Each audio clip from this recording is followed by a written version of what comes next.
Yes, start at the very beginning. Why does the DNS have a root zone? And there are many ways to design information systems. Purely distributed, where there is no single point of authority, otherwise known as an anarchic mess that doesn't work. Or, you can see my bias, or you root things in a strict hierarchy. And so every point in your network is a descendant of something and has its own descendants. And if you follow the chains back up, you get to a single point of authority. The DNS is structured like this, and you can even see it in the names. www.apnic.net.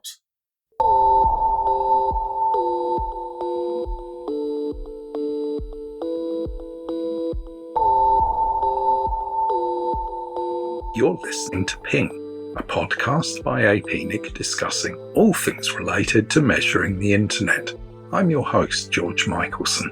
I'm talking to Geoff Huston from APNIC Labs again, in his regular monthly spot on Ping. This time, Geoff and I talked about the DNS again, but it's a slightly different conversation to the one we usually have, which is about the DNS protocol. The DNS exists to tell people how to find things, but over 50% of the traffic seen at the root of the DNS is a question which can only be answered by no, that doesn't exist, and it has been even higher. Alongside this massive rising tide of negative answer questions, there are concerns about how the root zone is served and why we serve it at all. Geoff has been looking into the numbers here, and he thinks we have a path out, which leverages a new ZoneMD record and a shift in behaviour around serving data of the root and how it's fetched. Geoff, welcome back to Ping. What should we talk about this time? George, it's an absolute pleasure to be back on Ping, and we're going to talk about something that almost unintentionally has consumed a large amount of my life over what seems like an eternity, but in actual fact has only been about the past 5 years or so. And that is the root zone of the DNS. And you kind of go, but Geoff, everyone uses the root zone. It's just the namespace. It's just the DNS. Why? We live with it. What's there to talk about there? For my sins, of which there are many, I believe. Not on this program.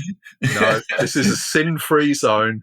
Oh, okay. Well, behind the curtain are a bunch of sins of my younger self. And as penance, I'm actually on 2 committees related to the carriage of the root zone of the DNS that are kind of facilitated, although it's a community effort, by ICANN, the folk who notionally look after the policies around the namespace, new TLDs, etc. One of those is the Root Zone Evolution Committee, which, although it's got a very grandiose title, is actually a sort of forum to discuss ideas about what's in the root zone and how do we get things into it if we think it's a good idea, and how do we get them out of it if we think it's a bad idea. So that's 2 slightly different topics in a way, isn't it? We've been used to talking about DNS as a protocol and about the protocol behaviours of packets flying over the wire. And we've been talking a little bit about signing things and the importance of cryptography and chains of trust and the descent down. This is slightly different, Geoff. This is about what things are in that zone and why are they there? Right. Now, you kind of go, is this a thing? Initially, the root zone had an authority record. This is the date and the version of this particular incarnation of the root zone. Things change over time. Here's a list of labels. Here's the nameserver names of those delegated labels. And when we introduced DNSSEC, we added some keys in. What's your problem? Well, the latest one that went in, by courtesy of this committee and an RFC, was a weird little entry called Zone Message Digest, which was the cryptographic signature of the entirety of the zone signed with the key signing key.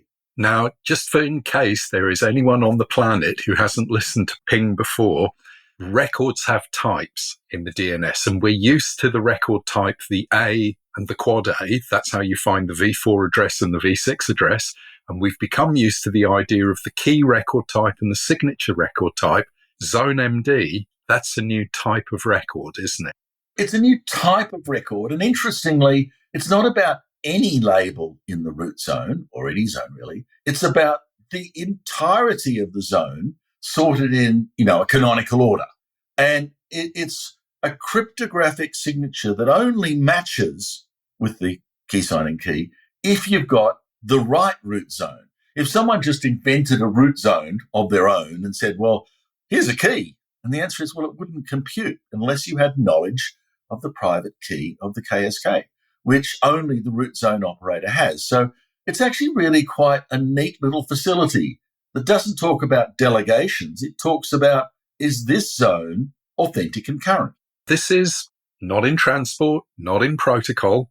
This is the behavior that is classic cryptography. Know one thing outside of the DNS. Have trust because you get one piece of information out of band, and using that one piece of information, you can now validate things that are said to you if it lies under that chain of trust. And this one thing, you said the word canonical, so it's organized the zone into a very specific order based on highly prescriptive rules, get rid of weird spaces, use specific alphabets in Unicode to represent it, do a thing, and then compare what you did with what you receive in this signed object. And if they're the same, it means that the zone you're looking at, that state of the zone, is absolutely the same as the guy who signed it. And you've just said the only people who can sign it are the people who make the zone.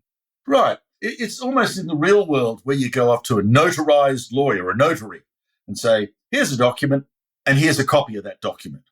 Dear notary, please affix your signature to the copy to say you've looked at both and you notarize that this copy is an authentic, genuine, and accurate copy of the original. And evidently there's a register of these notaries, so I can send this copy to anyone. They can look up the register of notaries, and if signatures match, they can go, yep, Geoff's not lying. Same thing digitally. But that was the first of my sins, George, this root zone evolution.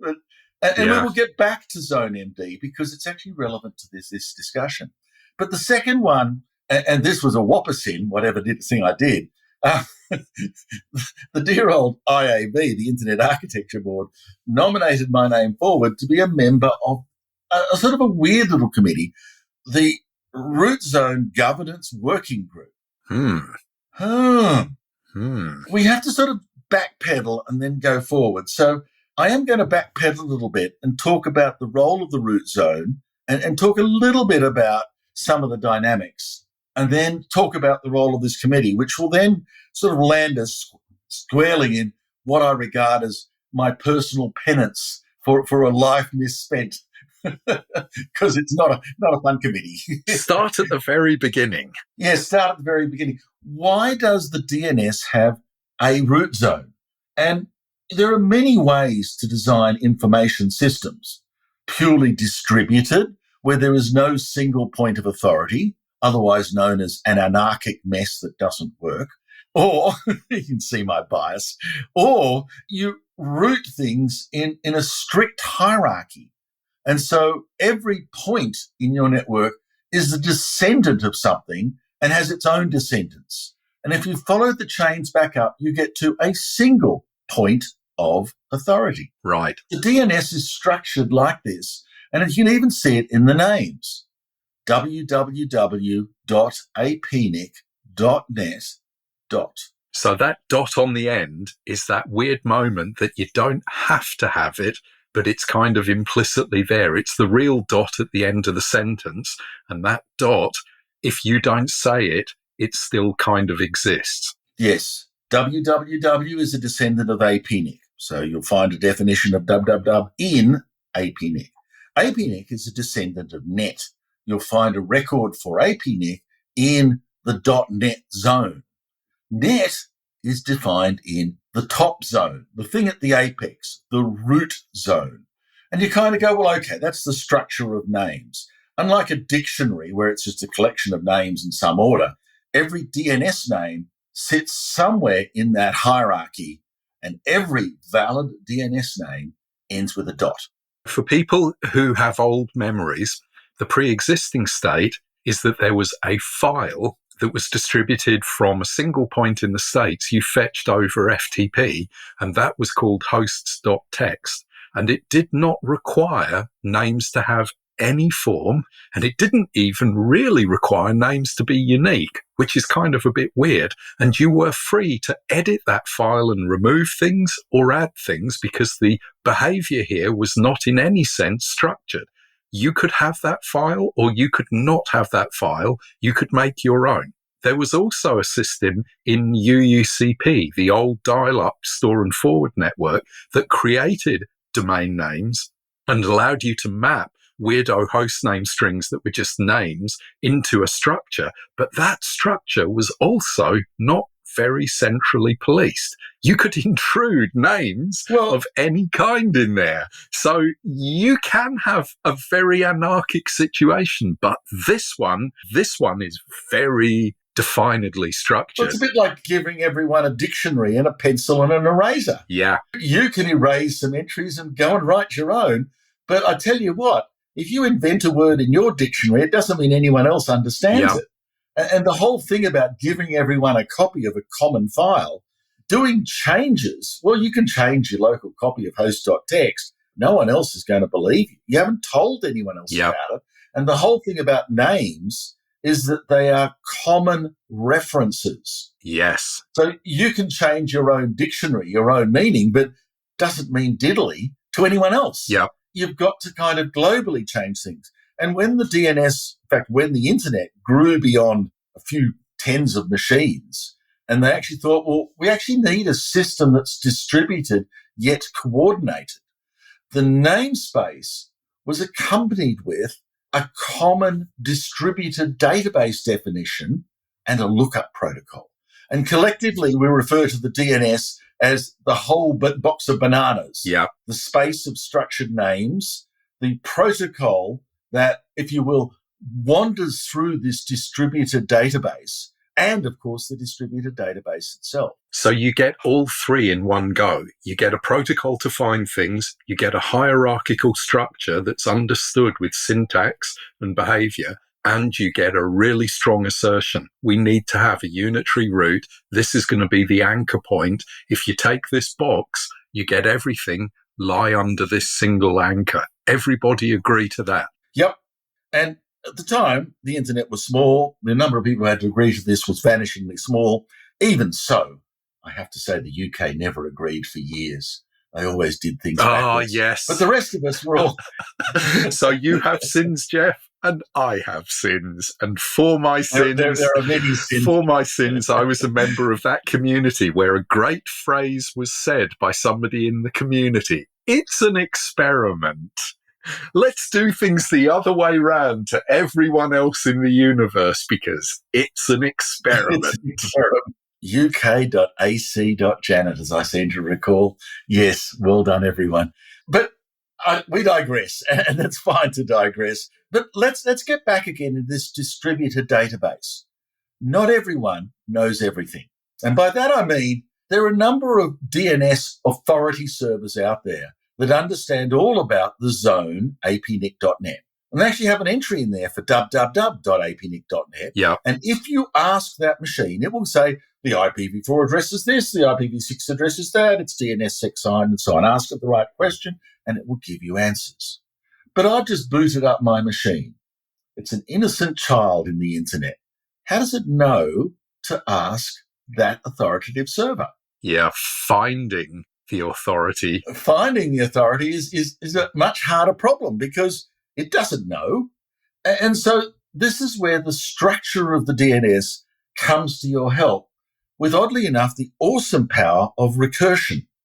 Because the cut-through model, and for this I'll dip my lid to Paul Mockapetris, it was a brilliant piece of computer science, is that you start with a known anchor point. And let's call that the servers for the root zone. And that you preload. It's part of the config. Here you are. Here's some folk who know everything about the top-level domain in the root zone. But that's all they need to know. They don't need to know anything about longer names down in the edge. They just know that top layer. That top layer, those, 1,400 or so names that are sitting in the root zone. Now, what you do is you ask them the standard question. Hi, I want to know www.apnic.net's IPv4 address. And its answer is, well, bud, you're really asking the wrong person. Yeah, I haven't got a clue. I don't know this stuff from diddly. I just know the 1,400 or so top-level names in the root zone. But I'm going to give you back a referral response, which is, this is not the answer, but this is somebody or a set of folk who might help you with finding the answer. It's called a referral response, and it's actually going, here are the name servers of .NET. Yeah. Maybe they can help you. And then you take that answer and apply it the same way. So now you have a bunch of name servers. Same question, same behavior, different party at the other end, but you're behaving exactly the same. And so you repeat the question, but now you send it off to one of the servers for .NET going, I'm searching for the IPv4 address, or V6, because I'm very switched on and current, for www.apnic.net. And the name servers for .NET go, again, son, I'd like to help you, but, I'm not the bod you need. But here's another referral response, because APNIC is a delegated zone, and here are the list of name servers for apnic.net, whatever they might be. Knock yourself out. At that point, I do the same thing again. I take this referral response and go, hi, name server for apnic.net. I want to know www. And the answer is here's an answer. And we all go away singing and dancing and, prancing happily through the fields. Now, this works badly. Well, it does work. It does work, but how many users are out there on the internet? A few billion or so? How many domain name queries are being made? A few trillion or so. If every single query started at the root zone, this would never have taken off. It would have just melted before it even started. This does not scale. Right, because every single question in the world winds up going through the root in order to be answered. So there's no point of efficiency here. You always wind up asking at the root in this model, as you've described it. Right, so it doesn't scale. Oh, by the way, it's a massive privacy leak, because that root zone server, let's just say, for argument's sake, there's only one, knows what everyone is doing all of the time. It's, the panopticon of the DNS. So, it's a massive privacy leak, and even, I suppose, more critically, it doesn't work. But these are computers, and like humans, they do have memories. And indeed, computers have probably more reliable memories than me. I make it up as I go along. Whereas these things kind of go, I'm going to tell you the servers for .NET. Don't forget it. Yeah. And by the way, here's a record that says, hang on to this information for, 7 days. Yeah. And so I faithfully go, fine. For the next 7 days, whenever I see a domain name ending in .NET, I won't ask the root. I'll go straight to the servers for .NET, because I'm reusing that cached information. Caching is a miracle, an absolute miracle of efficiency. Well, caching is a miracle. Let's just leave it at that. And caching is what makes the DNS work. And so, in essence, what the root zone actually sees are just the cache misses, the things that aren't already distributed out there. And as these special recursive resolvers go searching for answers, they only ask the root if they find a top-level name that they don't already have a cached entry for. This is not an absolute statement, because clearly some number of queries to the root are people who have just switched on their machine after an outage, or a recursive server has been rebooted by your ISP. What you're talking about here is statistically in volume. The things seen at the root statistically, overwhelmingly, 99.999% are going to wind up being the things that the answer is no, that doesn't exist. Well, those are the ones that kind of make it to the root, because in theory, all the other queries should be trapped by recursive resolvers, in theory. Now, I say in theory because there is, I shall have to digress at this point, and let's actually talk about who serves this root zone. Because again, this is one of these anomalies from the 1980s that just, for some reason in 2025, you look at this and go, wow, dude, the hippies are gone. Yeah. Haight-Ashbury is over, dude. What's going on? Because there's this little bubble, and it's a time warp of enlightened altruism. We'll do this in everyone's wider interest back in a day when costs were kind of within the limit and it felt like the right way to do some mutuality. And the internet was free and so on. And when John Postel was looking for volunteers, suckers to do him a favor and run one of these root servers. It didn't come with money or even a contract.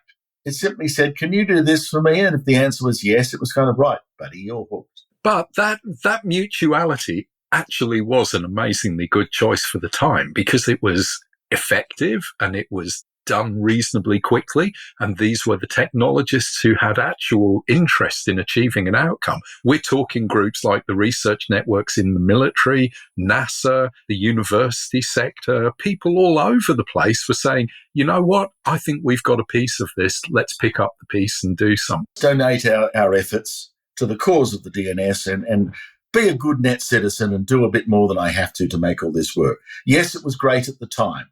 It's still in operation today. Right. It's still what keeps the DNS working today. Yeah. And while a whole bunch of folk are making a whole bunch of money out of a whole bunch of internet, there's this little pool of 12 folk, 12 organizations who are still running these copies of the root zone for the DNS for free.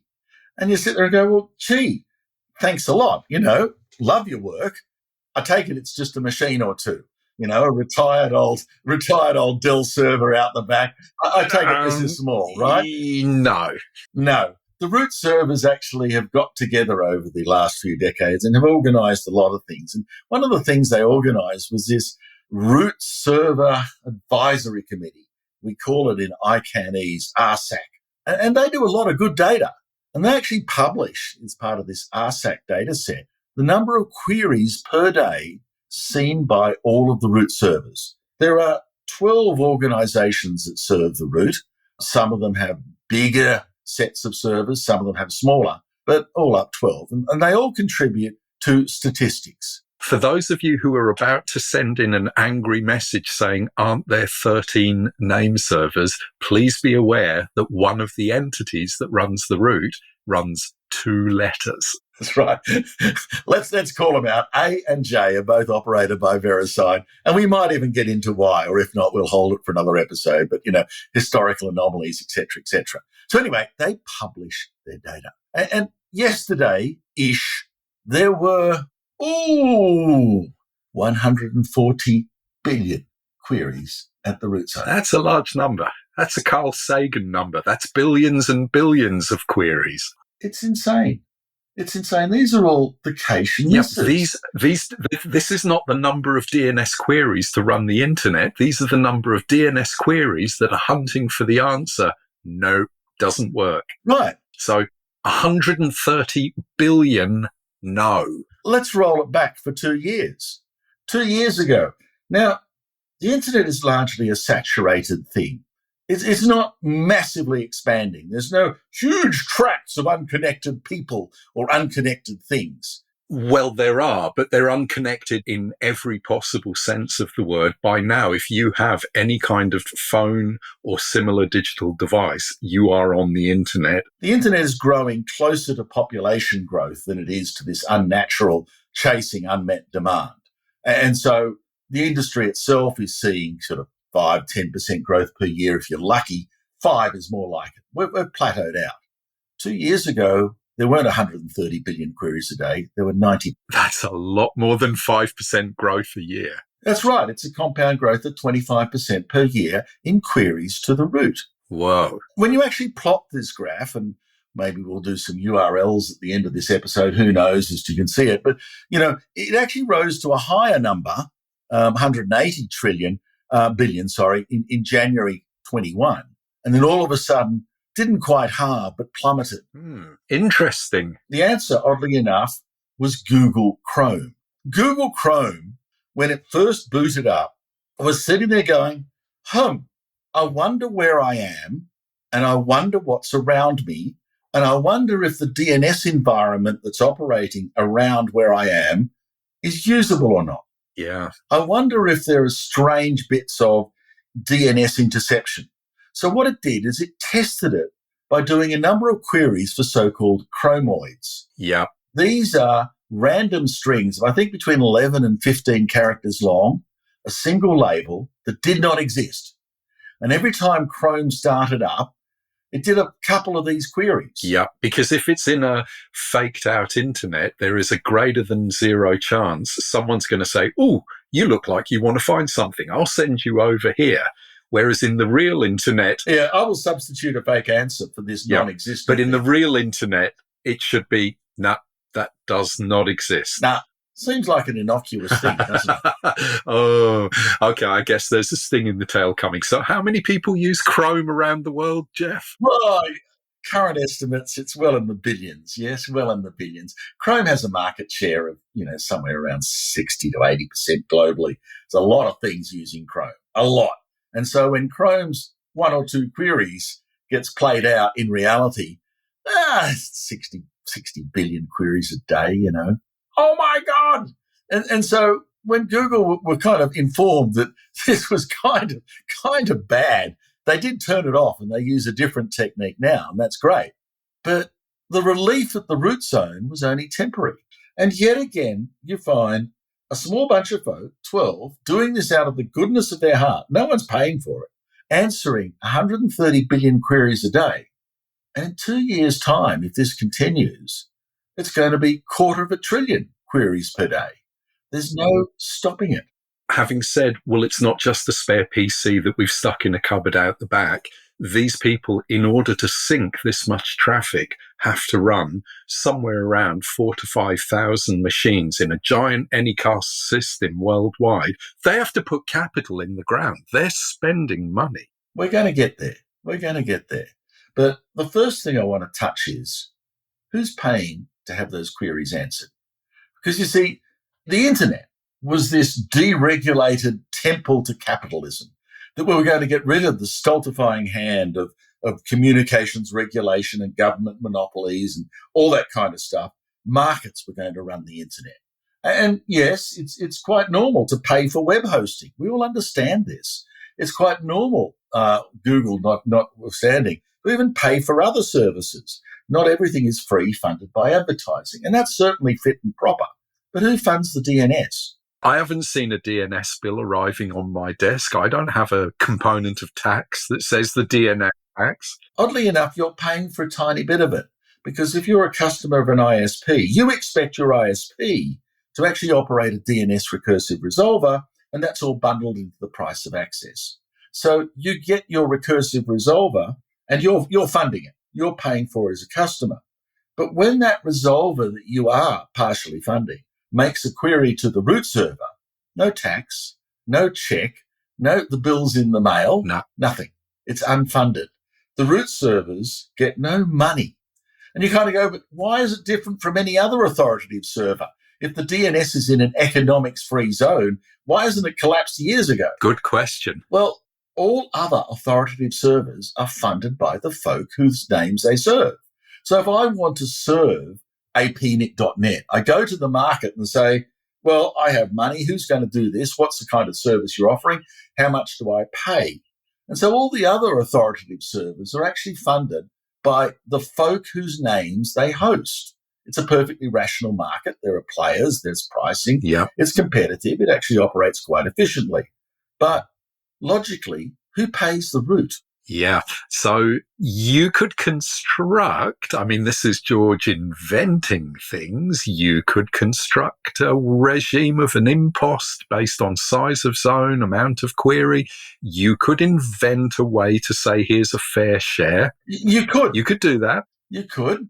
But let's go back to one of my opening comments. The DNS root servers are theoretically privy to a whole bunch of very, very valuable information. Oh, yeah. Because if you're looking for a name that isn't in your local caches, you ask the root server the full bananas, the full name. It's a huge privacy leak. And so a lot of folk who would say, yes, I'll be a root server. I just want the ability to sell all the information I glean from DNS queries in real time. I'd like to make profit out of this passing service that I will give to you for free. This invokes the classic internet meme. If you're not paying for the service, you're not the customer, you're the product. We don't like that. We think that's a bad move. And so we say to these DNS root servers, you can't monetize the traffic you're seeing. That's not part of the game. You can't sell to the captured top-level domains your authoritative service. You can't do that either. I'm sorry, you've just got to keep on doing this for free. You've got to keep on doing this as an altruistic thing because no one's going to pay you. But, by the way, the amount of money you spent last year isn't enough for next year. The rate of growth here exceeds the rate of growth in the underlying internet at scale as a mature system. Why is not really that important. The fact remains this query load exists. So, how do we grow it? Which is really getting into the nub of this problem. How do you grow it? Well, you've got 12 operators and 13 slots. Why don't you add another operator and have 13 operators? The answer is, well, we've already filled all 13 slots. Well, why not have 14? What's so magic about 13? A long time ago, we decided that 13 was the maximum number of servers we could fit in an answer that managed in a v4-only world at 512 octets. Yeah. So if you had 14, it wouldn't fit. However, later experiments, and the experiment called Yeti was an interesting case in point, actually showed that that's really a bit of a fiction. You can have 14, you can have 20, you can probably have 100. And quite frankly, even if you don't list all the name servers in a response, it doesn't matter. If you sample through a pool of people, you could do this. No recursive resolver is that patient anyway. If you will, 6 or even 8 name servers don't respond. Most recursive resolvers give up their hands going, Bud, there is no answer. I'm tuning out for a while. Go away. I'm just not going to do this. Nothing's that persistent. So even if you had 200 name servers, I really don't think there's a resolver out there that would patiently poll through all of them before saying, well, I'm sorry, that thing really doesn't exist. It just doesn't work like that. I think we're smart enough as host and audience to get to the real point here. If it actually isn't a technology problem that's stopping us growing the pool of 13, it's politics, isn't it? Or one of the many words that means politics. It's the intractable issue of going, how do you decide who gets crowned, who gets a cachet of running a root server? Because, quite frankly, that's almost an insoluble problem. You're pitting willing sovereign governments, willing industry consortia, all kinds of folk seem to say that there's some kind of elevated status in running this, but there's a deep suspicion that if anyone thinks that this is a task that gives you an elevated status, maybe they're not the right person to do the job. Yeah. So as long as it's only 13 aging hippies doing the job, or 12, even if they've turned into cash cows and are doing okay, it's kind of a position of neutrality we can live with. But if you open the door to saying there could be more state actors, commercial interests, and people that other people are suspicious of enter the room, as does the question, who decides? Who decides? How do they decide? And to be perfectly frank, that was the core of the work of the Root Server Governance Working Group. Yep. What is the way out of this mess? How do you make these people accountable? And how do you figure out the rules for adding and removing? Now, they're still working away years later. Bless their hearts. I'm still suffering. I don't actually want to talk about that because it's still work in progress. But what I want to, I suppose, come to the conclusion is that augmenting this number 13 to even 14 presents some pretty deep and significant problems, and maybe there are other ways out of this mess. Oh, I do like, is there another way, Geoff? That's a story that we can run. Geoff, is there another way? Well, the first thing, it was a hard-fought battle, and it parallels the entire adventure of computing, that once you couldn't up the clock, you built 2 computers and strapped them together and exploited parallelism. So if you're trying to run the entire root service from 13 aging single platforms, you're going to die. So what you actually do is you make it a lot more than that and put them out in parallel using this technique called Anycast, where there's still only one v4 address and one v6 address out there. But depending on where you are in the world, the routing system will take you to the closest platform that responds to that address. So here am I in the deep South Pacific, and there are root servers out there for various letters. I don't think they're in my town, but they're certainly 300 kilometres down the road in Sydney, and in Melbourne, and in Brisbane, and in Perth. So functionally, it localizes service and it cuts down the scale of the problem, all things being equal. If we put a whole sheaf of things to one side, the chances are you're not looking at dealing with 300 billion queries at a single point. Exactly. And quite right now, there was a census in March 2025. Thank you, rootservers.org. And there were 1,513 instances of a root service. And in each instance, there might be more than one platform actually operating that service, load balancers, whatever. And so there's not 13 or 12, there's thousands. And that number continues to grow, right? So every single letter in one way or another is kind of solving the scaling problem by going towards any cast. It's been enthusiastically embraced. And to some extent, that's what keeps the service running today. Yes, but I've got to say, in the back of my mind, the rate of growth you projected there, 25% compounding year on year, that's still a capital nightmare. That's a lot more equipment, a lot more points of deployment, a lot more people running systems. You're running to keep still. So in some ways, this is the technology solution that kind of works. And I've got to say, Geoff, not having to grow the 13 means you shut the door on the political problem. It's okay, but man, this is rising cost. Well, you shut the door on new sources of money too, including sovereign money. So it's kind of, whoa, did we do that? Yes. And the real question now is, how do I make it grow 25% bigger? Do I increase my anycast again and again and again? Where does this end? And the answer is, it ends when you go broke, son. You know? Yeah. There's no other way out. Exponential growth is about the harshest master we know. I think the idea we're heading to a grand crash in DNS is not a good idea. So foreseeably, this can't go on forever. Check. We just went to a technology. Is there another way out? Check. I'm actually thinking, let's do a bit of recursion. Is there another way out? Is there another way out?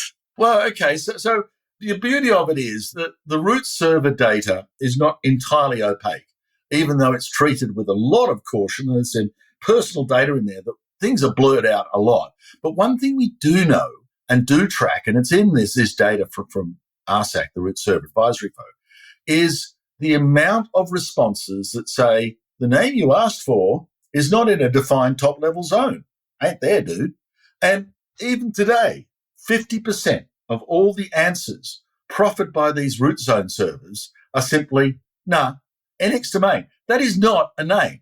50%. So we've got something growing 25% year on year, and half of it is simply giving the answer no to the question, does this exist? When Chrome was running in full swing with their chromoids, that number got as high as 80%. And when Chrome got rid of the chromoids, it started to fall. And as more recursive resolvers tried an alternative here, this number actually did get lower. The problem is that there are infinitely more names that don't exist than ones that do. If you remember your pure maths, maybe you don't. There are infinitely... Wasn't good at maths at school, Geoff. That's why I'm not an engineer. There are infinitely many more real numbers than there are integers. And in fact, between two integers, there's an infinite number of real numbers. You know, the things that don't exist way outpopulate the ones that do. And so conventional caching for negatives doesn't work. Right, but this feels like the opportunity staring us in the face. How about we cache the things that do exist and say categorically, that's your blooming lot. That's all that exists. This was the piece of brilliance in the thinking behind DNS security mechanisms for DNS. Because not only did they want a way to say, this is a real answer, believe me, they also wanted a way to say, this is a no answer. The name you're asking for does not exist, believe me. Now, their challenge was that they didn't think at the time, and as I said, at the time, they couldn't create a cryptographic answer on the fly for every query. They just did not at the time have access to that much compute. So they wanted to pre-compute every possible answer to every possible query without knowing what the query might be. With an infinity of queries, That sounds like a stretch, Geoff. So you're saying they had to pre-compute the ability to say no to an infinite number of things. Wow. Well, it actually isn't as hard as you think. Let's go back to my dictionary analogy. Now I have, 60,000 odd words defined in English, and they're, thank you, dictionary, neatly ordered. And I develop a new list, the list of character strings that aren't in the dictionary. Now, you could say that's an infinite list, Geoff, and you kind of go, yes, it is. But what I do is I define it by a set of ranges. Right. So between, cap and cat, let's say there are no other words between those two English words. I just simply say, car. Thank you, George. I ban them. I ban all those. But the way I can do it Well done. is it with a similar number of entries as the words that do exist. Caster sugar. I've started something that's getting really hard to stop here. No, I'll stop, I promise. But I get the idea. You say the two words that are in the dictionary, and now you only have to say the prefix parts of words that just don't exist. There are as many gaps as there are words. And so the entire universe of words that don't exist can actually be summarized by the same number of words that are in the dictionary, 60,000 or whatever they are, by actually saying... Because they're ranges. Because they're ranges. And they summarize in each range all the words that didn't exist within that range. And then the cut through in DNSSEC was, let's do that for the DNS. Wow, brilliant. Because now, with just around 1,400 negative ranges, I can actually have all of the no answers pre-computed. Ask me anything, dude. Ask me anything. I can give you a no that's pre-computed for the range of real words that span the actual word you asked for. So we already have caching. I've never been online before. I come and ask the question for .NET. I acquire .NET. I now ask for .nerd, and it immediately says back, no, that doesn't exist. And what's more, here is the range between .something else and .NET. Nothing lies in that space. If I cache that, I will never ask another question in that range because I know I've been told it doesn't exist. I don't need to ask the root. I have now stored a range, and that range is good for reuse for the lifetime of the cache. I had to get that negative answer. I've got to receive that range answer saying, here is the range of things that don't exist. I've got to. Load on the root servers is the same as the load for positive answers. Again, think about it. There are 1,400 real names and 1,400 gaps. And if you uniformly give me a set of queries for real names, the cache will start working. If you uniformly spread the distribution of names that don't exist after approximately, 1,400 queries at best, 3,000 queries probably at worst, I'll cache the entire range of the root zone, and I'll never ask the root zone again for the lifetime of the cache. Caching is magic. Caching is magic. This negative caching, aggressive NSEC caching, RFC 8198, been around for years. And more to the point, been implemented. Bind 9.12, Unbound 1.7.0, Not Resolver 2.0.0. We're all doing it. Now, why is the negative response rate for the root at 50%? We're all doing it. So we go back to some other data. We look at one of the larger recursive resolvers where we actually have useful data. At the recursive resolver level, a large public recursive resolver, the negative answers are around 6 to 7%. But at the root zone, it's 50. You sit there and go, these don't add up. Nice try, dude, but there's something else not working here. Something's kind of going wrong. Okay, we've tried two approaches. Let's go for a third. Why not? Oh, another. Another. Anyone who's sort of lived in this space and actually had a look, and don't forget, once a year, OARC, the DNS Operations and Research Firm, get the root server operators to collect a day's worth of data and publish it. Not all the private query names and so on. It's privacy kind of filtered. But there's still enough information there to say, who asks the root zone questions? Who's asking? And you should find a bunch of recursive resolvers. Right. So it's a bit of a population survey to understand the nature, not only of what questions get asked, but what IP addresses are seen asking those questions. And what you won't find is the most popular open recursive resolver on the planet. Google's public DNS service, 8.8.8.8, its servers don't ask the root zone any questions at all. Not even to do negative caching. No questions. Well, I got to say, Geoff, it's unquestionably working as a provider of DNS because I'm using it on a daily basis and it does not fail to answer my queries. So at this point, if it's not asking upstairs, that sounds like magic. Unquestionably, in both senses of the word, George, it's working, but equally, it doesn't ask questions. And the answer is, well, why not? Well, it used a sort of a dimly used feature that I don't think was well understood at the time, but applies brilliantly to the root, which is a thing called AXFR in the DNS. Hi, server. If it's not against your policies, just give me your entire zone. Just give me everything, and I'll take it from here for a while. And a little later on, I'll ask again, and I'll take it from there. And we can do that for the root. And a number of folk do that for the root. The beauty of it is it enhances privacy. I never get seen asking for anything again, just the entire root. Once you have a copy of the root, you're never asking those questions coming through, except for maybe negative answer questions. But if you've implemented things right, you don't even have to ask them, because fetching the root fetch those range answers to say nothing lies between here. I've got everything. There is nothing else that the root zone can answer. I've got the root zone. Now you go, wow, that must be a big zone. Yes, 2.2 megabytes. God. This is something that wouldn't work for .com. There's a reason .com might say, no, I'm not giving you the whole zone. There are a whole bunch of reasons, including commercial. Yeah. And I'm not suggesting that this is suitable for everyone. But at the root, that's public interest. That's a space where we need to know this stuff. The root is public. And quite frankly, if every recursive resolver on the planet grabbed a copy of the root zone and held it for a day and then did it again 24 hours later, you wouldn't have a root zone server problem. Because, in fact, the recursive resolvers, who are meant to be the intermediaries between end users and the root zone, would actually be saying, I've got this, I don't need to ask no root server folk because I already have the answer. It's sitting here in the 2.2 megabytes of root zone data. I can do this just as easily and more quickly and way more privately.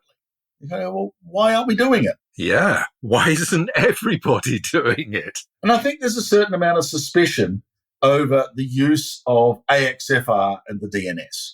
And it's kind of who gets to serve the entirety of the root zone. And I would actually argue that the existing DNS operators are not the best folk to do it. We have, in the last 20 odd years, reconstructed the web. And we have reconstructed the web in a brilliant fashion using content distribution networks. We replicate the data like crazy and serve precise replicants of this data all over the planet using a whole variety of CDN platforms. So what, instead of using the DNS, because now the root zone is just a blob of data, put that data behind a URL. And it's an addressed URL, not a name URL. So AP 1.3.4 or something. You've put two things forward.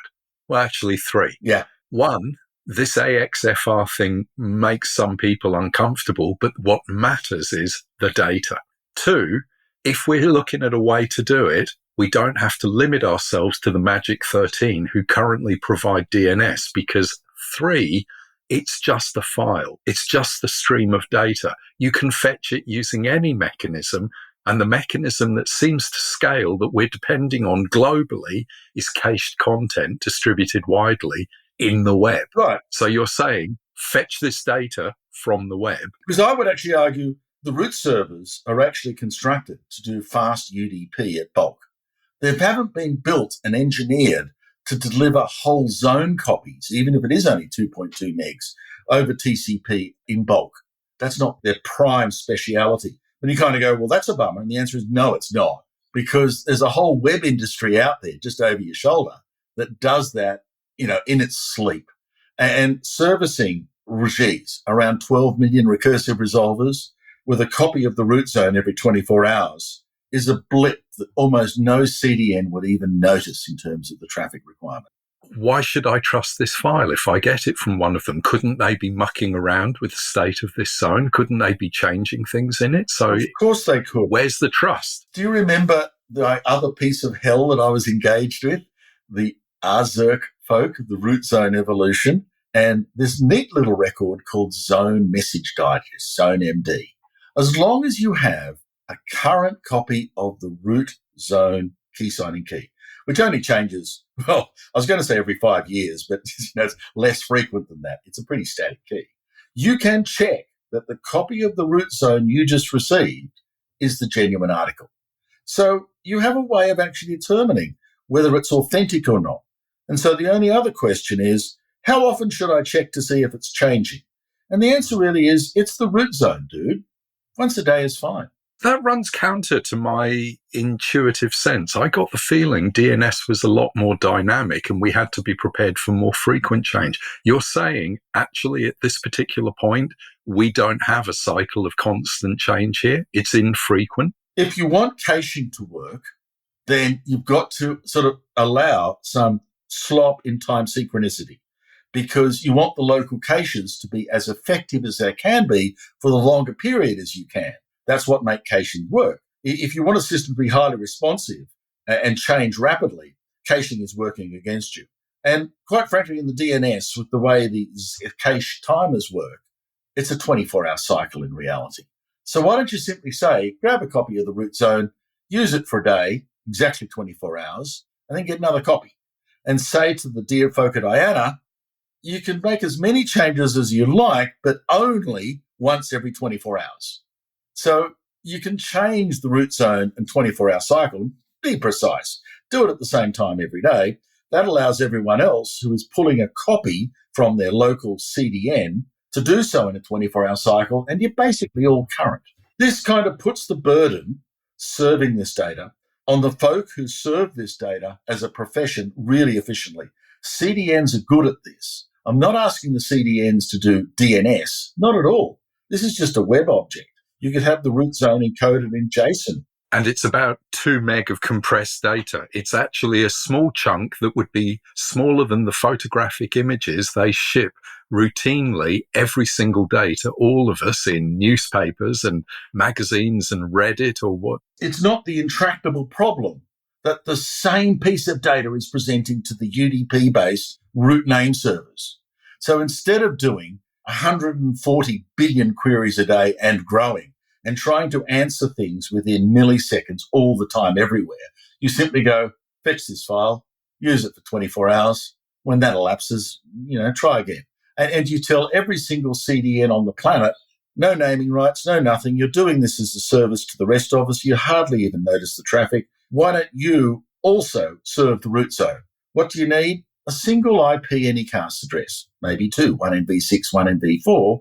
And you go, well, a bit like AS112, another interesting conversation about how to do this, a bit like AS112, you don't have to apply to anyone, you just have to serve it. And everyone knows that you're serving the right thing if the Zone MD message digest actually gives you, yes, that's authentic, it's the real deal. It's a checkable proposition. Exactly. Why aren't we doing it? What's stopping us from doing it? What's stopping us? Well, interestingly, a tiny delta. And you, dear listener, and me both have the ability to actually change this. This work is actually configured in most DNS recursive resolvers. Root zone, mirror. Some have made it even a one-liner, like in bind and unbound and power DNS. It's there. What it isn't is the default. When you bring up a new copy of bind or unbound or whatever your favorite recursive resolver is, if it by default said, unless you tell me something different, I'm going to snarf a copy of the root zone from this well-known anycast, URL, and I'm never going to bother the root zone servers ever again. If you want that from your favorite DNS recursive resolver vendor, then ask them. You want inbuilt default behavior of doing a local root zone cache. I kind of feel like I want it on 2 grounds. I want it on the community benefit ground, reduce burden on a central function and avoid growth, and I want it on a privacy ground, I don't see why I should be telling everybody promiscuously where I'm going in the DNS. I kind of feel like privacy first, this is something to think about doing. I can give you a third reason. Geoff gets his life back. Yay! All of a sudden... You did commit very many sins, Geoff. I'm sure there are more ways to pay penance. But no, the point is, in many ways, this is something that's staring us in the face. We have totally transformed the content industry by, if you will, running and going where our nose leads us to replicate content, to do scaling in different ways. But the root zone is kind of stuck in this anachronistic version of this little bubble of altruism. And it's just almost impossible to leverage them out of it. And I'm saying, fine, not your problem. Recursive resolvers are actually the key to solving this. If you change your default behavior, we can radically reduce the amount of traffic hitting the root zone as incremental DNS queries and simply push all this back to where there's more money, more economic sense, and more silicon into the recursive resolvers and get them to actually locally serve the root zone and simply not ask the root zone servers incremental queries ever. And you go, well, where's your authority from? Well, it comes from IANA, and they have a bunch of relationships with the content distribution networks, the same as any other web publisher. It's kind of taken a tension around the magic 13, the 12 parties, which parties should come into this, and moved it into a different domain. There is no exclusive here. No. We can have any number of people doing this CDN, and it's a contracted relationship of community benefit. It's not a control point, and it's not a monetization point. It's actually the anti-set. It's a doer thing to avoid having any of those risks. Absolutely. And I suppose we're putting a lot of faith in cryptography to get it right. That's true. You know you're getting a fake if ZoneMD does not compute. As simple as that. So there you go.